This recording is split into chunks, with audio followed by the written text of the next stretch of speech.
when upgrading existing flat panel doors to fire doors using intumescent coatings. It is important to know the thickness of your panels to make sure they conform to the testing minimum. The easiest way to do this is to find an area on the edge of the door leaf and measure the door edge thickness. Take care to find a spot on the door with good even edges, and if your door is painted or varnished, find an area with the least amount of coating, as enough layers of coating will affect the thickness reading.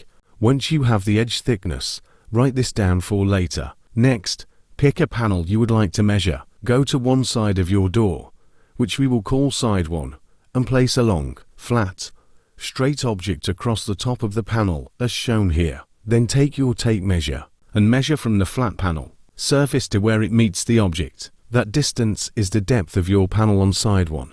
Write this measurement down. You will need to repeat the process on side 2. Once you have your panel depths from sides 1 and 2, add them together. This will give you your total panel depth. Take this total panel depth and subtract it from your door leaf edge thickness. You will then have your panel thickness.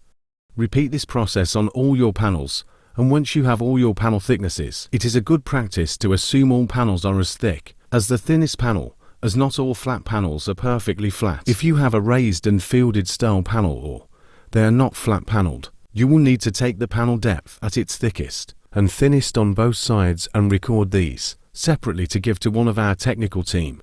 Thank you for watching.